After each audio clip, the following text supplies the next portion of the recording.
오늘 설교는 여러분들과 제게 좀 힘들 수 있습니다. 서두부터 힘든 얘기가 나오진 않겠지만 분명히 이 서론이 끝나고 나면 여러분 중에 많이 힘들어 하실 수 있습니다. 그러나 고민을 많이 했습니다. 오늘 갈라디아서 말씀 중에 오늘 본문 말씀은 그렇게 평이한 말씀은 아니에요. 좀 이렇게 평상시에 많이 접했던 말씀이 아니고 좀 찬찬히 들여다봐야 되고 하나하나 한 절 한 절 풀어서 설명을 들어야 이해가 되고 아멘이 되는 그러한 말씀입니다. 그러나 사실은 오늘 본문 말씀 전체에서 얘기하고 있는 요지는 너무 분명합니다. 그래서 이거를 건너뛸 수는 없어요. 어찌 보면 오늘 이 본문 말씀을 통과해야 이제 갈라디아서 5장, 6장으로 연결되어지는 그리스도인으로서의 거듭난 그리스도인으로서의 어떤 삶을 살 건가 우리 삶의 자리로 갈 수가 있습니다. 그래서 오늘 좀 힘드시더라도 겸손하게 하나님 말씀 앞에 서고 도망가지 마시고 비판하지 마시고 하나님 살아계신 말씀으로 아멘으로 받고 그 말씀 앞에 좀 설 수 있는 그런 시간이 되기를 부탁을 드립니다. 오늘 21절의 말씀을 좀 볼까요? 내게 말하라. 율법 아래에 있고자 하는 자들아 율법을 듣지 못하였느냐. 지금 이 우리가 읽고 있고 전하고 있는 이 갈라디아서는요, 예수를 믿지 않는 사람들에게 쓰고 있는 편지가 아니죠. 갈라디아서는 바울의 13권의 서신서와 동일하게 교회를 향해 주고 있는 겁니다. 그리스도인들에게 주고 있는 말씀이라고 하는 것이에요. 그래서 우리가 갈라디아서가 됐든 로마서가 됐든 서신을 볼 때 이것을 마치 어떤 이단의 가르침에 빠져있는 이교도들에게 주는 말씀이라고 받으면 큰일 납니다. 그래서 이거는 나랑 상관없다라고 생각하면 이것은 복음이 되지 않아요. 그러나 오늘 이 말씀이 오늘 교회에 주는 말씀이라고 하는 것, 지금은 이제 고인이 되셨죠. 하나님 나라 가신 사랑의 교회 원로 목사님이셨던 오카는 목사님, 로마서 강해를 하셨던 한 대목인 것 같습니다. 지금은 이 토막으로만 유튜브에 영상에 있어서 지금 로마서 연구반 지금 진행이 되고 있는데요. 그때 제가 서두에 그것을 틀어드린 적이 있어요. 로마서 연구반에 오신 분들에게. 그때 그 오카는 목사님 육성으로 이런 얘기를 하세요. 로마서에 대한 설명을 이렇게 하면서 이 로마서는 믿지 않는 자들에게 쓰고 있는 게 아니다. 복음을 들어야 할 자는 믿지 않는 자들뿐만이 아니라 갈라디아 교회 교인들, 로마 교회 교인들이 복음을 들어야 한다. 복음을 듣고 거듭나야 될 사람은 갈라디아 교회 안에, 로마 교회 안에 있다. 복음 앞에 다시 서서 여러분들의 신앙을 돌아보고 회개하고 성령으로 거듭나서 참 그리스도인이 되라. 이러한 말씀이셨어요. 큰 도전이 되었습니다. 21절은 이렇게 얘기하죠. 내게 말하라. 율법 아래에 있고자 하는 자들아. 그래서 갈라디아 교회 교인들이 어떻다는 거예요? 과거에 이제 바울이 처음 복음을 전할 때 예수 믿고 그 복음을 듣고서 사망 권세를 이기신 복음, 죄로 인하여 죽었던 우리를 다시 살리신 복음, 죄의 모든 사슬을 다 끊어주셨던 그 그리스도의 보혈과 십자가를 믿는 그 복음을 믿고 진실한 그리스도인이 되었고 그들 안에 놀라운 성령의 역사가 있었고 그렇게 서로가 서로를 돌보고 아름답게 한 몸이 되어서 지어져가는 그런 교회가 갈라디아 교회였습니다. 처음 복음이 들어갔을 때. 그러나 거짓된 복음, 잘못된 복음이 들어간 이후에 지금은 이제 어떻게 되어 있는 거 하니 예수 믿고 구원받고 거듭난 그리스도인들이 다시 회귀하는 거예요. 어디로 돌아가는 거 하니 율법 아래에 있고자 하는 자들아. 다시 어디로 돌아가요? 율법 아래로. 갈라디아서 계속 강의할 때 그 아들 얘기 해드렸잖아요. 아들 얘기. 초등교사 연결해서. 그래서 성년이 되기 전에 아들은 초등교사의 밑에 노예죠. 노예 밑에서 자유를 억압당하고 마치 아들이 아닌 것처럼 그렇게 일거수일투족을 감시당하고 훈육당하고 그렇게 산다. 그러나 그가 성년이 되었을 때 아버지가 그에게 그를 온 가족들과 사람들이 모인 자리에, 증인들이 모인 자리에 그 아들을 데려다 놓고 성년의 예식을 하는 거죠. 그를 씻기고 입히고 먹이고 그럴 때 주인의 옷, 아버지의 옷 이것을 입혀주는 거죠. 그 시점부터 더 이상 그는 노예도 아니요, 주인의 권한이 없는 무늬만 아들이 아니요, 진짜 주인이 된다. 그래서 우리도 그런 그리스도의 옷을 입어야 된다. 이런 말씀이 있었습니다. 그런데 갈라디아 교회 교인들이 그런 그리스도의 옷을 입고 진짜 주인이 된 거예요. 어린 시절을 다 율법 아래에 있었던 시대를 다 지나간 겁니다. 이미 성년이 된 겁니다. 하나님의 자녀가 된 겁니다. 그런데 역으로 그들이 거꾸로 이제 율법 아래로, 초등교사 아래로, 노예 아래로 들어가서 다시 가르침을 받는 그 지경으로 들어가 있다 라고 오늘 바울이 갈라디아 교인들을 향해서 이야기하고 있어요. 지금 너희들의 상황이 어떤지 아느냐? 우리도 여전히 예수 믿고 나서 여전히 율법 아래 살아갈 수 있습니다. 율법이 별거가 아닙니다. 오늘 뭐뭐 하면 더 거룩하고 능력 있는 그리스도인이 된다. 어떻게 하면 하나님께 더 가까이 갈 수 있다라고 하는 모든 것이 율법이 될 수 있어요. 예를 들어서 제가 군대를 전역하고 나서 그 송파구 문정동에, 지금도 저희 어머니는 거기 사시고 거기서 이제 한동안 살았는데요. 거기 이제 어떤 교회가 있었어요. 그 교회를 이제 군대 다닐 때부터 이제 휴가 나와서, 저는 공군이었기 때문에 휴가를 자주 나왔습니다. 5일 근무하고 2박 3일 휴가 나오고 이렇게 휴가를 자주 나왔는데, 그러다 보니까 교회도 이제 자주 가게 됐죠. 집 근처에 교회를 다녔는데요. 그 교회가 나중에 보니까 그 교회 담임 목사님이 아주 유명한 분이시더라고요. 근데 저는 그 교회에서 이제 군대에서 큰 은혜를 받고 성령 충만한 상태에 있었거든요. 정말 임하는 것처럼 막 뜨거운 그런 때였습니다. 기도를 하면 막 환상이 보이고 막 이런 거 있잖아요. 중보기도 해주면 바로 응답되고, 이런 아주 뜨거운 때 그 교회를 이제 전역하고 다녔습니다. 근데 그 교회 이제 담임 목사님의 주 특기가 뭐냐 하면 40일 금식 기도예요. 그러니까 이분은 40일 금식 기도를 몇 번 하셨다는 게 아주 이력이 있어요. 그리고 제가 갔을 때도 40일 금식 기도를 가셨어요. 근데 40일 금식 기도를 왜 가셨는고 하니, 예배당을 아주 예쁘게 지었는데 교인이 차질 않아서 헌당을 못 하는 거예요. 빚을 못 갚으니까. 그래서 이제 헌당을 하기 위한 그 빚을 갚게 해주십시오라고 40일 금식 기도를 담임 목사님이 간 겁니다. 성도들은 기도하고, 그리고 그 부목사님이 이제 아드님이셨는데, 지금 그때는 몰랐지만 지금 보면 부자 세습인 거죠. 그 교회도 건물도 번듯하고 교인도 몇백 명 있던 교회였었는데, 그 아드님이 이제 부목사를 하고 나중에 담임 목사 물려받았다는 얘기를 들었습니다. 근데 이제 말씀하시는 하나하나가 뭔고 하니, 40일 금식 기도는 아무나 하는 게 아니고 거의 이제 뭐 예수님과 동급으로 말씀을 하셨어요. 그리고 금식 기도를 무사히 마치고 이제 돌아왔는데 거의 성인이시더라고요. 성인. 이분의 말씀은, 이분이 기도해서 응답받은 것은 다 주님의 말씀과 다를 바가 없고, 그리고 40일 금식 기도가 끝난 이후에 그 교회가 했던 건 뭐냐 하면 부흥회를 했습니다. 지금도 잊지 못할 부흥회입니다. 부흥회 때 뭐 했는고 하니 작정 헌금을 했습니다. 부흥 강사가 와서 부흥회 말씀을 전해주셨어요. 그리고 나서 이제 마지막 날, 3일째 되는 날 작정을 하라고 하시더라고요.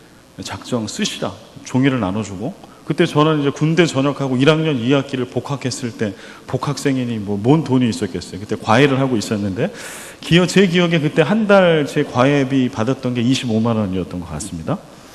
그래서 이제 교회가 이런 빚 가운데 있으면 되겠냐? 그래서 이제 쓰라. 기도하고서 썼죠. 제가 25만 원 썼어요. 양심적으로 한 달 번 거는 드리자. 25만 원 썼어요. 그랬더니 다 이걸 수고를 하신 다음에 이제 딱 보시고서는 마음에 안 든 거죠. 이름을 하나하나 부르시더라고. 강모모 안수집사. 딱 일어나요. 네? 일어나면 200 더. 뭐 이러면 이제 아멘 해야지 끝납니다. 제 순서도 됐습니다. 근데 제가 이제 앳된 모습으로, 지금도 제가 좀 앳되잖아요. 그때는 오죽했겠어요. 그때만 50몇 킬로 나갈 때거든요. 앳됐죠. 근데 어떻게 좀 어린애가 딱 일어나가지고 25만 원, 딱 보니까 25만 원도 버거울 것 같은데, 이제 뭐 가던 대로 가야 되잖아요. 다 곱하기 1을 했으니, 문영채 50. 이거 아멘이 안 나오더라고. 2달을 벌어야 돼요. 2달을. 군대 갔다 와서 부모님께 어떻게 용돈을 받아요? 손을 내밀어요. 이제 뭐 밥도 있고 거기 용돈도 있고 다 있는데, 그래도 분위기가 아멘 안 할 수가 없어요. 아멘 했죠. 그리고 제 기억에 그 헌금을 1원 하나 남기지 않고 다 하고 왔습니다. 그러나 그 헌금을 다 하고 나서 이제 그 교회를 떠났습니다. 여러분, 40일 금식기도 많이 하면 거룩해지나요? 모르겠습니다. 이렇게 얘기하면 문 목사님은 해보셨어요? 죄송합니다. 저 못 해봤습니다. 한 번이라도 좀 해봤으면 제가 더 떳떳할 것 같은데 못 해본 제가 이런 얘기한 거를 좀 여러분들 이해해 주십시오.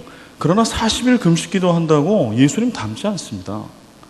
40일 금식기도에서 예수님을 닮을 거면 예수님이 말씀하셨을 거예요. 얘들아, 내가 광야의 공생에 시작하기 전에 40일 금식기도 한 거 알지?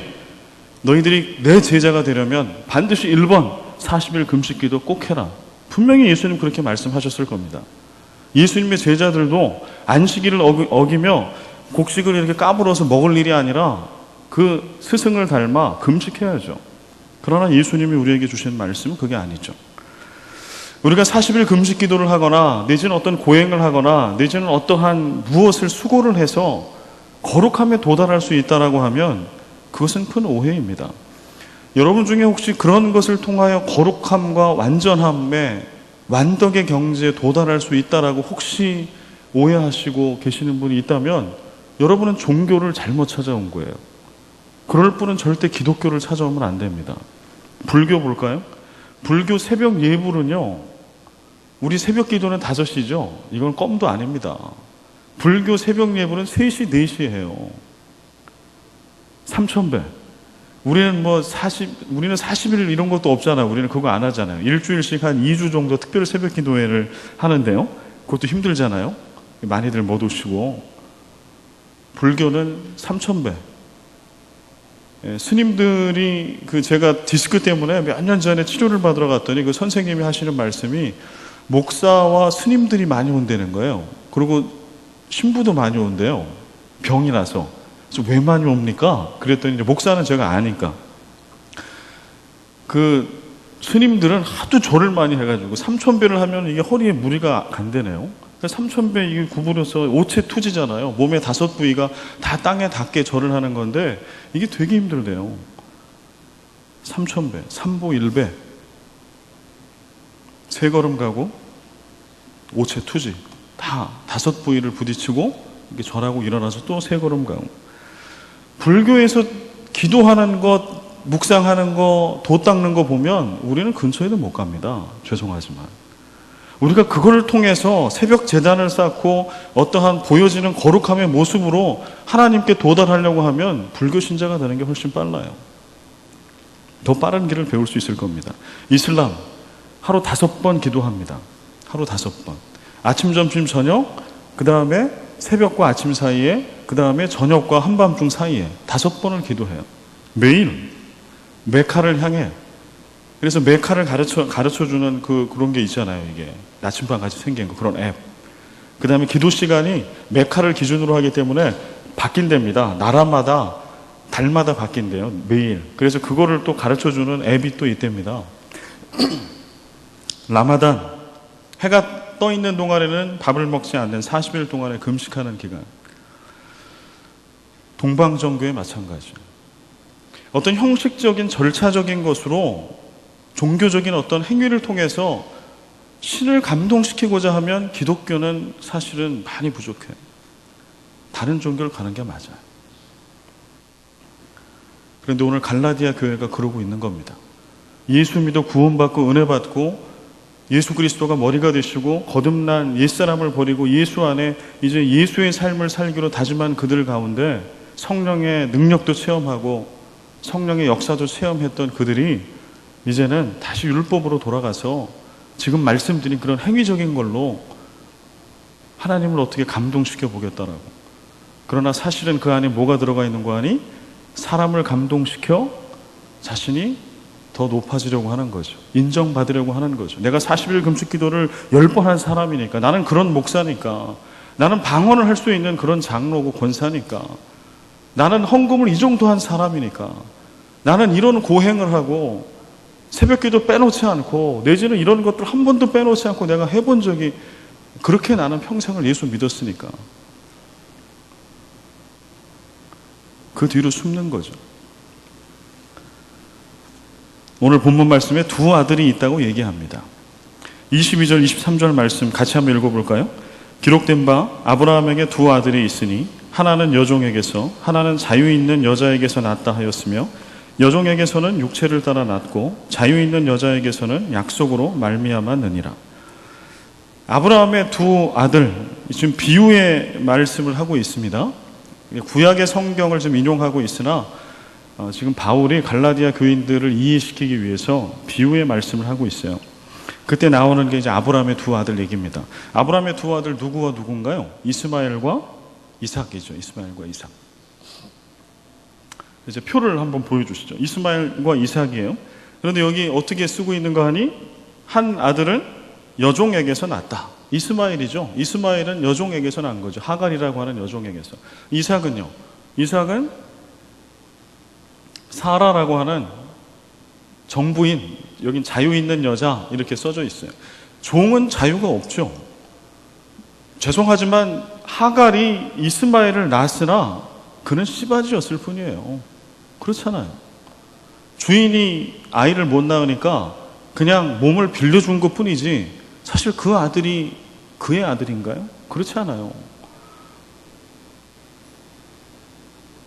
이스마엘은 육체를 따라 낳았고 이삭은 약속을 따라 낳았다라고 이야기합니다. 이제부터 여러분 좀 힘들 수 있는데 잘 들으십시오. 이 얘기를 우리가 좀 가져오겠습니다. 2017년 우리의 이 교회 안으로, 우리 신앙 안으로 가져오겠습니다. 아브라함에게 두 아들이 있어요. 그 두 아들 맞죠? 분명히 호적에 아빠가 똑같은 아들 맞습니다. 이스마엘, 이삭. 그러나 성경은 뭐라고 얘기하는 거 아니? 그 이스마엘과 이삭이 똑같은 아들이 아니다라고 얘기해요. 하나는 아들처럼 그렇게 보여지나 그는 종이다라고 얘기합니다. 그리고 하나는 진짜 아들이다라고 얘기해요. 교회 안에 우리가 동일한 그리스도인 성도로 있습니다. 이것은 1.1획도 틀림이 없어요. 교회 안에 동일하게 하나님의 자녀로 있으나 누구는 진짜 성도지만 누구는 진짜 성도가 아닌 사람이 있다라고 하는 얘기예요. 제가 성경에 없는 얘기를 하는 것 같은가요? 마태복음 7장 21절부터 23절 말씀, 우리가 잘 아는 말씀인데 우리 같이 한번 읽어보겠습니다. 같이 읽습니다. 나더러 주여 주여 하는 자마다 다 천국에 들어갈 것이 아니요 다만 하늘에 계신 내 아버지의 뜻대로 행하는 자라야 들어가리라. 그날에 많은 사람이 나더러 이르되 주여 주여 우리가 주의 이름으로 선지자 노릇하며 주의 이름으로 귀신을 쫓아내며 주의 이름으로 많은 권능을 행하지 아니하였나이까 하리니 그때 내가 그들에게 밝히 말하되 내가 너희를 도무지 알지 못하니 불법을 행하는 자들아 내게서 떠나가라 하리라. 21절 말씀에 보면은요 주여 주여 하는 자가 나와요. 주여 주여 하는 자마다 다 천국에 들어갈 것이 아니다. 그러면 주여 주여 하는 자는 혹 이런 사람일 수도 있잖아요. 크리스찬이 아니에요. 그런데 그냥 배운 거죠. 흉내내는 겁니다. 주여 주여. 지금 그걸 얘기하는 걸까요? 그렇지 않다라고 하는 것을 22절에 씁니다. 여기서 주여 주여 하는 자는 그런 자가 아니에요. 심지어는 초신자도 아닐 겁니다. 22절에 보면 주여 주여 하는 자는 어떤 사람인고 세 가지를 씁니다. 주의 이름으로 선지자 노릇한 사람. 예수 그리스도의 이름으로 선지자 노릇을 한 사람이 주여 주여 한 사람의 한 부류예요. 이거 교회 얼마 나오지 않은 사람이 이런 노릇할 수 있을까요? 누가 믿어줄까요? 그러니까 적어도 예수 그리스도의 이름으로 선지자인 것처럼 그런 행세를 할 수 있을 사람이면 교회 오래 다닌 사람이에요. 목사일 가능성 아주 많고요. 장로나 직분자일 가능성이 아주 많아요. 그 교회에 정말 오래됐을 교인일 가능성이 아주 많고요. 성경에 아주 박학다식한 사람일 가능성이 아주 많아요. 그래서 그가 그 얘기를 하면 사람들이 아, 그는 선지자의 선지자다. 그가 한 얘기는 권위가 있다. 라고 얘기할 정도의 사람. 두 번째는 주여 주여 하는 자는 주의 이름으로 귀신을 쫓아낸 사람. 예수의 이름으로 귀신을 쫓아냈던 사역을 하고 있는 사람, 했던 사람. 아무나 그거 할 수 있나요? 여러분 귀신 쫓아본 적 있으세요? 아무나 할 수 없습니다. 뭔가 성령도 받았고 체험도 있고 은사도 받았고 그런 사람이겠죠. 세 번째, 주의 이름으로 많은 권능을 행한 사람. 예수의 이름으로 기도했더니 병이 낫기도 하고 기사 이적을 경험했던 사람. 이 사람이 21절에 주여 주여 하는 자입니다. 그런데 이들이 지금 22절에 나와 있는 이 세 가지 보면 어때요? 부럽지 않아요? 저는 이거 보면 좀 부럽더라고. 주의 이름으로 선지자 노릇도 할 수 있고, 이 얘기는 뭐냐 하면 그렇게 선지자 노릇할 때 사람들이 존경했다는 거죠. 선지자로 받아줬다는 얘기예요. 주의 이름으로 귀신을 쫓기도 하고 주의 이름으로 많은 권능을 행하기도 하고, 우리의 로망이죠. 모든 목회자의 로망, 선교사의 로망, 크리스찬들의 로망입니다.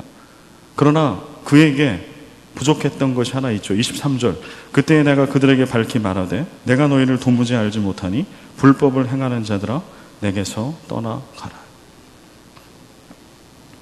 그가 심지어는 선지자로 많은 말씀을 알아서 암송하고 가르쳤을 수도 있고 아는 척을 했을 수 있어요. 그런 많은 지식을 들었기 때문에 귀신을 쫓아냈을 수도 있고 많은 권능을 행했을 수도 있어요.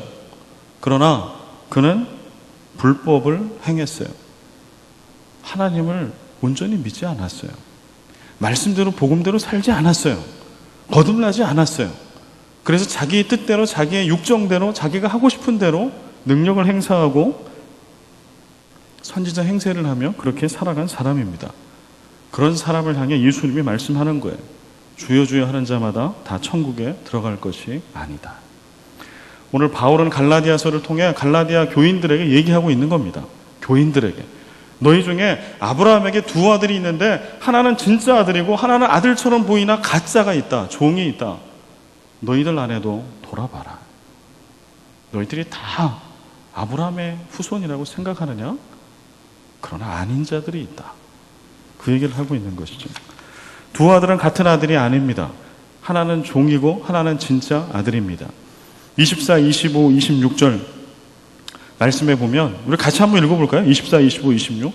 이게 그냥 혼자 여러분이 읽으시면 이게 비유로 써져 있기 때문에요. 좀 어렵게 다가올 수 있습니다. 그래서 같이 한번 읽어보겠습니다. 시작. 이것은 비유니 이 여자들은 두 언약이라. 하나는 신의 산으로부터 종을 낳은 자니 곧 하갈이라. 이 하갈은 아라비아에 있는 신의 산으로서 지금 있는 예루살렘과 같은 곳이니 그가 그 자녀들과 더불어 종노릇하고 오직 위에 있는 예루살렘은 자유자니 곧 우리 어머니라. 표를 보여주시죠. 이것도 좀 쉽게 보겠습니다. 이스마엘, 여기 신의 산이 나와요. 신의 산은 율법을 받았던 곳이죠. 십계명을 받고 모세가 율법을 하나님께 받았던 장소. 이게 신의 산으로 대표됩니다. 모세 율법을 상징하고 있는 거죠. 그 다음에 그 여종에게서 낳은 아들은, 결국 종에게서 낳은 아들은 신분이 어떻게 돼요? 종일 수밖에 없죠. 한 번 종은 영원한 종이에요, 이 시대에. 왜냐하면 종은 인격적인 인격체로 대우를 받지 못했으니까요. 그것은 그냥 소유물입니다. 제가 봤던 것 중에는 참, 야, 이분은 너무했다. 이분이 신학자고 목사인가, 진짜 너무 이거는 인격 비하 아닌가? 생각할 정도로 제가 주석을 써놓은 걸 봤어요. 이런 비유를 들더라고. 개나 강아지. 여러분들이 강아지, 개를 키우잖아요. 개를 키워. 강아지가 새끼를 낳을 수는 없으니까. 개를 키워. 근데 그 개가 새끼를 낳았어. 누구 겁니까? 내 거죠. 그래서 그 어미개한테 묻지 않잖아요, 여러분. 묻지 않고 처분하잖아요. 그 어미 개한테 물어봐요. 야, 네 강아지 1번, 2번, 3번 내 누구네 집에 얼마에 팔고 분양하고 이래도 되겠니? 네, 오케이. 지장 딱 찍으면 이렇게 하지 않는단 말이죠. 그냥 내가 봐서 다 처분하는 거예요. 왜? 얘가 내 거기 때문에 얘 새끼도 내 거예요. 이렇게 비유를 들더라고. 마음이 참 언짢지만 그 시대의 노예는 그런 거예요. 그냥 물건이고 소유예요. 그래서 그가 아들을 낳았어요. 100% 종입니다. 그런 아들일 수가 없어요. 그 얘기하고 있는 겁니다. 이삭을 얘기합니다. 여기 신의 산을 얘기하고요. 그 다음에 25절에 보면 지금 있는 예루살렘과 같은 곳이다. 이 얘기 무슨 얘기일까요? 지금 있는 예루살렘, 지금 바울이 이 설교를 하고 있었던 그때 예루살렘은 어떤 곳이에요? 율법이 판치던 곳이에요. 바리새인과 서기관들, 종교 지도자들이 율법을 지키며 이것을 앞세워서 메시아된 예수 그리스도조차도 그 율법의 잣대로 정죄하고 그가 하나님을 빙자했다라고 해서 그를 십자가에 못 박아 죽였던 곳이 예루살렘입니다. 그게 바로 지금 있는 예루살렘이에요. 그러나 이삭은 달라요. 자유 있는 여자에게 낳고 그랬기 때문에 그 여인에게 낳은 아들은 진짜 아들이에요. 아버지 주인의 상속권을 100% 물려받은 진짜 아들, 참 아들, 이삭처럼. 그 다음에 위에 있는 예루살렘 이렇게 얘기합니다. 위에 있는 예루살렘은 지금 있는 예루살렘과 달라요. 지금 있는 예루살렘은 예루살렘 성전도 있고 거룩해 보이고 율법도 있고 뭐 종교 지도자도 있고 제사도 있고 번지르라는 게 뭐가 다 있지만 사실은 그 안에 예수가 없고 성령이 없고 복음이 없는 곳이 껍데기만 있는 곳. 그런데 위에 있는 예루살렘은 그게 아니에요. 아브라함 언약을 상징하죠. 아브라함을 통해서 하나님께서 내가 너를 창대하게 해주겠다. 내가 너를 통해서 내 나라를 세우겠다. 내가 너를 축복하는 자에게 복을 주고 너를 저주하는 자에게 내가 저주할 것이라. 그러면서 아브라함을 통해서 하나님의 나라를 세워가길 원하죠. 당시 유대인들은 이런 오해를 가지고 있었어요. 어떤 오해인가 하니 자신들이 아브라함의 혈통을 이어받은 아브라함의 자손이기 때문에 혹 그들이 실수하고 범죄하더라도 그들이 지옥에 갈 확률은 0%다. 이런 믿음이 있었어요. 혈통이 유대인이기 때문에 모세의 율법을 이어받은 혈통이 아브라함의 후손이기 때문에 그들은 안전하다. 이게 잘못된 시오니즘, 선민사상이죠. 그런데 이것을 지금 바울이 깨고 있는 겁니다. 그런데 지금 갈라디아 교회에 잘못된 거짓 복음, 깨어진 복음을 전하는 자들은 다 어떤 이들이에요? 그 유대주의에 빠져있던 자들이에요. 그래서 여전히 그 형식과 율법을 지켜야 하나님께 가까이 갈 수 있고 온전한 구원에 임할 수 있다라고 믿었던 자들이요. 예수님이 이 부분에 대해서 하신 말씀이 있어요. 그때 당시에 유대인들이 예수님 시대에 아브라함의 이 혈통, 블러드라인이 아브라함의 후손이기 때문에 우리는 안전하다라고 다 그러고 배두드리고 있었다는 거예요. 그럴 때 그런 유대인들, 특별히 종교 지도자들을 향해서 주신 말씀이 있습니다. 마태복음 3장 7절부터 9절입니다. 우리 같이 한번 읽겠습니다. 요한이 많은 바리새인들과 사두개인들이 세례 베푸는 데로 오는 것을 보고 이르되 독사의 자식들아 누가 너희를 가르쳐 임박한 진노를 피하라 하더냐. 그러므로 회개에 합당한 열매를 맺고 속으로 아브라함이 우리 조상이라고 생각하지 말라. 내가 너희에게 이르노니 하나님이 능히 이 돌들로도 아브라함의 자손이 되게 하시리라. 아멘. 예수님께서 바리새인들과 사두개인들에게 하시는 말씀입니다. 그들은 뼛속까지 유대인들이죠. 그들은 뼛속까지 율법을 알고 꿈에서도 자면서도 무의식 속에서도 율법을 실천에 옮겼던 자들이죠.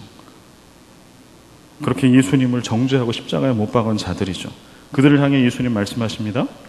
회개에 합당한 열매를 맺어라. 입술로만 회개하지 말고 삶으로, 인격으로 회개해라. 회개의 삶을, 변화된 삶을 살아라. 너희가 아브라함이 너희 조상이라고 그렇게 생각하느냐? 하나님은 이 돌멩이, 광야에 제일 흔한 게 돌멩이하고 먼지, 모래.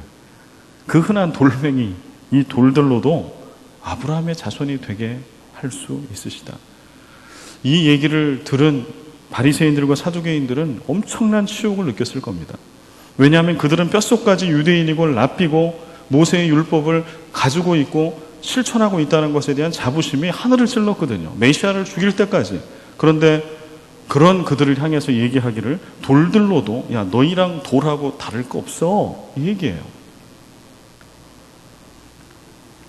교회를 수십 년 다녔기 때문에 좋은 교회에 다니기 때문에 뛰어난 설교자로부터 들었기 때문에 그가 목사이기 때문에 장로이기 때문에 어떤 직분자이기 때문에 저절로 성도가 되어지는 것은 아니다 라고 성경은 말하고 있습니다.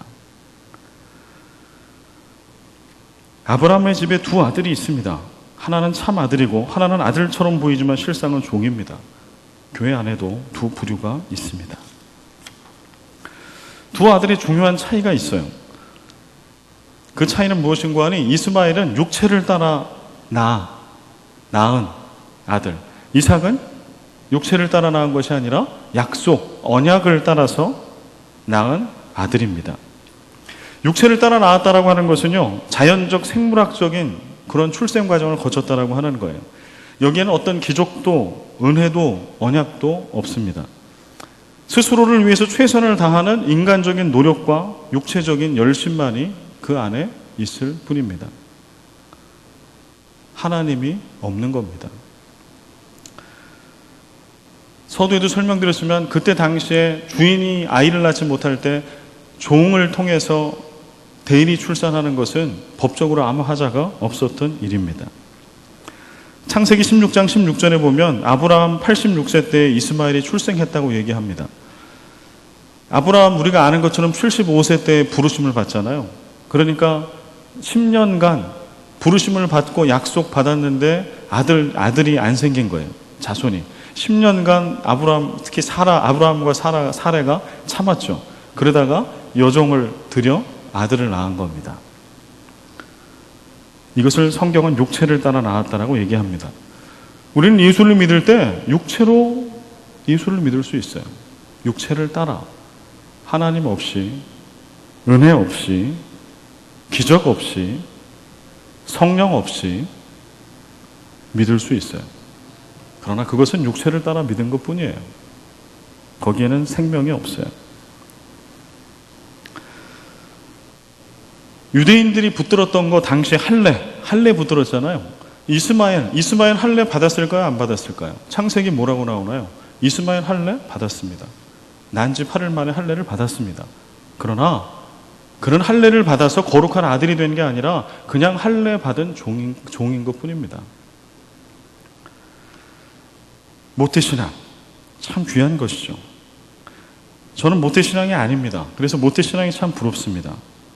그러나 부모의 신앙이 좋으니 자식도 신앙이 좋을 것이라고 하는 이야기는 없어요. 성경에. 부모가 잘 믿는 성도이기 때문에 자녀도 당연히 좋은 믿음을 가진 성도가 될 거라고 하는 얘기가 성경에는 없어요. 그 자녀들이 부모가 만난 그 주님을 그 자녀들도 만나야, 그래서 거듭나야, 그리고 말씀과 복음대로 살아내야 정작 하나님의 자녀가 될 수 있습니다. 부모로부터 물려받은 신앙의 유산은 자녀 세대들이 제대로 믿고 난 후부터 누리게 될 경험이 될 겁니다. 심지어 목사가 되어도 그 직분이 우리가 성도라는 것을 보증해 주지 않아요. 그 전에 제가 한번 여러분들에게 고백했던 기억이 나는데요. 제가 목사 안수를 받았을 때 참 준비를 많이 했어요. 선배 목사님들이, 특히 그때 제가 모셨던 담임 목사님께서, 문 목사 안수는 평생 한 번 받는 거야. 이제 목사가 이제 되는 순간인데 열심히 기도해라. 그래서 열심히 기도했습니다. 그리고서는 그날이 왔습니다. 목사 안수를 받는 그날이 왔습니다. 그래서 저는 안수를 받으면 그래도 뭔가 좀 변화가 있을 줄 알았어요. 물론 제가 갑자기 어떤 성인 군자가 되고 막 후광이 나고 뭐 이런 사람이 될 거라고는 생각 안 했죠. 그러나 목사가 되면 뭔가 변화는 있을 것이다. 있었을까요? 없었을까요? 없더라고요. 그때 반짝하는 것 뿐이에요. 어떠한 화학적인 변화도 제 안에 없었어요. 제 본질이 변하는 게 없었어요. 제 악한 심정이 변하거나 제 조급하고 불쑥불쑥 튀어나오는 그러한 온유하지 못한 모습이 갑자기 바뀌어지거나 이런 게 없더라고요. 여러분, 목사가 탈선하는 것을 이상히 여기지 마십시오. 이게 마땅하다는 얘기가 아니라요. 목사가 탈선하는 거 이상히 여기지 마십시오. 어찌 보면 충분히 가능한 일입니다. 왜냐하면 목사라고 해서 그가 거룩한 성도라는 것을 보증하지 못하기 때문에 그래요. 제가 목사를 하면서 느끼는 것은 목사를 하면 할수록 목사는 참 위험한 직분이에요. 한 목사가 잘못되면 한 교회를 파괴시켜요. 수많은 영혼들을 파괴시켜요. 그걸 통해 하나님의 교회, 하나님의 주인 되시는 그 교회를 욕되게 해요. 엄청난 일입니다. 목사만 그럴까요? 우리가 장로의 직분을 받고 어떠한 직분을 받았다고 해서 우리가 거룩한 성도가 된 것을 절대 보증하지 않습니다. 우리가 교회의 신앙생활을 몇십 년 했다라고 하는 것이 우리가 거룩한 성도, 거듭난 성도라고 하는 것을 결코 보증하지 않아요. 약속을 따라 낳은 아들이어야만 진짜 아들입니다. 오늘 29절에 보면 약속을 따라 낳은 아들을 29절에 보면 다른 말로 얘기해요. 성령을 따라 낳았다. 이렇게 씁니다. 약속을 따라 낳았다. 성령을 따라 낳았다. 모든 진실한 성도는 성령으로 태어나야 참 성도가 됩니다. 그래서 모든 성도는 반드시 두 번의 출생을 거쳐야 해요. 한 번은 어머니의 배, 모태로부터 태어나는 출생, 또 한 번은 성령을 통해서 한 번 더 태어나는 출생을 거쳐야 합니다. 우리 요한복음 3장에 니고데모와 예수님의 대화를 알죠? 니고데모가 예수님과 대화하잖아요. 예수님이 말씀해 주셨던 것은 거듭남이죠. 니고데모가 그것을 이해하지 못하죠. 오늘 갈라디아서 말씀하고 연결해 보면 성령으로 거듭나는 것. 거듭난다, 성령으로 거듭난다라고 하는 것은 어떠한 의미를 가지고 있는 걸까요? 거듭난다, born again이잖아요. 영어로 born again, 다시 태어나는 거예요. 거듭나기 이전과 이후가 완전히 바뀐 존재가 된다라고 하는 뜻이죠. 이게 거듭남이죠. 이것은 성령 안에서 아니면 절대로 이런 거듭남이 일어날 수 없다라고 하는 거예요. 이전과 이후가 완전히 바뀌어요. 뭐가 바뀔까요? 믿음이 바뀌고 삶이 바뀌고 인격이 완전히 바뀝니다. 이것이 성령으로 거듭난 것이에요. 거듭난 자는 믿음이 바뀌어요. 거듭나기 이전과 이후에 전혀 다른 믿음이 돼요. 전혀 다른 삶이 돼요. 전혀 다른 인격체가 돼요. 갈라디아서 5장 22절과 26절에 이제 몇 주 후면 우리가 설교하고 들을 말씀이지만 한번 읽어볼까요? 22절부터 26절 같이 읽겠습니다. 오직 성령의 열매는 사랑과 희락과 화평과 오래 참음과 자비와 양선과 충성과 온유와 절제니 이 같은 것을 금지할 법이 없느니라. 그리스도 예수의 사람들은 육체와 함께 그 정욕과 탐심을 십자가에 못 박았느니라. 만일 우리가 성령으로 살면 또한 성령으로 행할지니 헛된 영광을 구하여 서로 노엽게 하거나 서로 투기하지 말지니라. 오늘 본문하고 연결되어 나오는 말씀이 5장이죠. 5장에 지금 성령의 9가지 열매를 이야기해요. 우리는 성령의 9가지 열매 그러면 이게 어디서 그냥 뚝 떨어져서 수동적으로 나한테 뚝 떨어지는 어떤 복 내지는 결과물이라고 생각해요. 자동으로 주어지는 거. 그러나 여기 나와 있는 하나하나를 보면 이것은 자동적으로 우리가 수여받는 것이 아닙니다. 이것은 성령으로 거듭난 자의 성품의 모습, 삶의 모습입니다. 사랑. 여러분 예수 믿는다고 저절로 사랑의 사람이 되시던가요? 희락의 사람. 여러분 예수 믿는다고 그래서 기뻐하지 않을 상황에 기쁨이 나오던가요? 예수 믿는다고 그래서 내 평화가 깨어질지라도 누군가 부족하고 결핍된 것이 있어서 그 분쟁과 위험이 도사리는 그 중심에 들어가서 그의 부족함을 채우고 나는 욕 먹을 대로 먹고 만신창이가 되더라도 그 부족한 것을 채워서 그가 온전한 평화 가운데 임하게 만드는 것을 교회 다닌다고 예수 믿는다고 다 할 수 있어요? 진짜 그래요?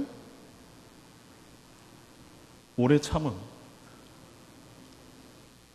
이게 참 어려워요, 그죠? 제일 어려운 거는 부부 간에, 부모 자식 간에. 우리가 사랑하면 사랑할수록, 가까우면 가까울수록 오래 참기가 너무 안 돼. 여러분 예수 믿는다고 저절로 되시던가 오래 참는 게. 사랑하는 우리 형제들이요. 여러분 예수를 믿고 수요 예배까지 이렇게 트래픽 뚫고 나오셨는데 교회를 수십 년 다니고 직분을 받고 이렇게 하다 보니 오래 참는 것이 저절로 되시던가요? 잘 안 되던데요. 저는 목사까지 됐는데도 잘 안 되던데요.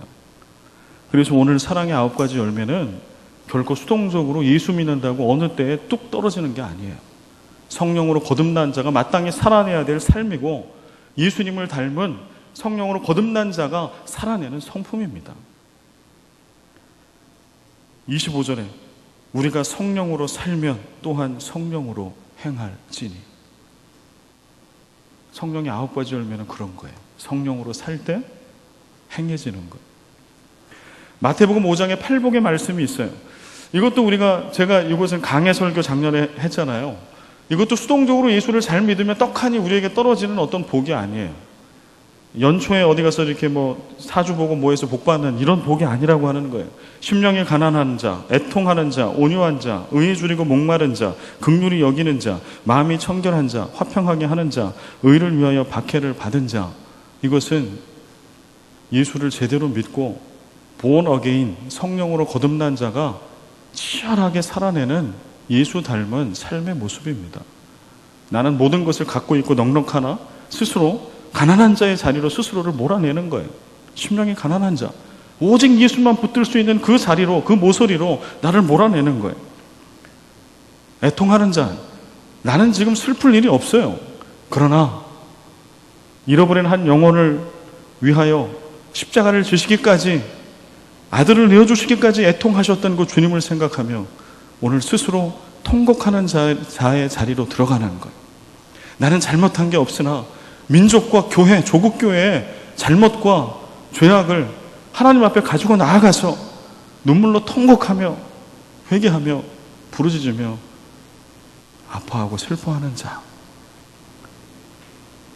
그거를 예수 믿는다고 교회를 오래 다녔다고 저절로 주어지냐고. 여러분, 오늘 듣기 힘드셨죠? 이 말씀을 준비하고 전하는 내내 저도 힘들었습니다. 이 얘기는 여러분들을 질타하려고 하는 얘기가 결코 아닙니다. 이 말씀은 저에 대한 이야기입니다. 그래서 이 말씀이 저는 여러분에 대한 주님의 말씀이 되고 음성이 되기를, 그렇게 들리기를 간절히 소원합니다. 우리는 참 아들입니까? 우리는 아들처럼 보이는 종입니까? 우리는 그저 예수를, 교회를 다닌 지 오래된 사람이고 어떤 직분을 받은 사람입니까? 아니면 성경을 많이 한, 성경의 지식이 충만한 그런 사람입니까? 아니면 성령으로 거듭나서 성령님에 의해서 다스림을 받고 예수 그리스도의 성품을 살아내는 그러한 거듭난 그리스도인입니까?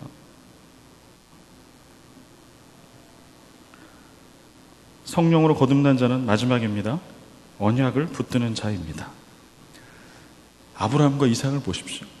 언약을 붙든다라고 하는 것은요, 눈에 보여지는 현실은 메말라 붙어 있는, 아주 그냥 말라 붙어 있는 거예요. 생명력이라고는 하나도 없는 거예요. 소망이라고는 하나도 없는, 1%도 없는 상황입니다.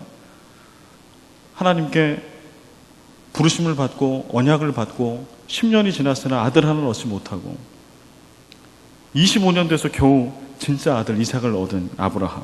그러나 그는 끝까지 그 언약을 붙들었죠. 그래서 성취했습니다. 언약을 붙드는 자는 오늘 현재 우리 눈앞에 보이지 않는 어떠한 상황이 있을지라도 누렇게 떠서 죽어 있는 것처럼, 우리는 겨울이 없지만 저 우리 조국 대한민국 가면 지금 겨울이잖아요. 겨울에 들판을 바라보고 잔디를 바라보면 죽어 있는 것 같죠. 그러나 언약을 붙드는 자는 그렇게 누렇게 죽어 있는 그 들판에서 새봄에 일어날 생명의 역사를 바라보는 거예요. 하나님의 때가 되면 새순이 돋을 거라고, 꽃이 필 거라고, 열매를 맺힐 거라고, 아멘이라고. 그것을 현실의 삶에서 기필코 만나는 자, 그가 언약을 붙드는 자입니다. 아브라함같이, 이삭같이. 하나님, 새해 첫 수요 예배 주님 앞에 나아왔습니다. 그리고 주님 앞에 이 수요 예배를 올려드리고 이렇게 기도합니다. 주님, 우리 가운데 정직한 영으로, 우리 가운데 우리 마음과 영혼을 새롭게 하여 주시옵소서. 우리 가운데 새 믿음을 주시옵소서. 성령 안에 거듭나게 하여 주시옵소서. 예수 닮게 하여 주시옵소서. 예수 그리스도의 이름으로 기도하옵나이다.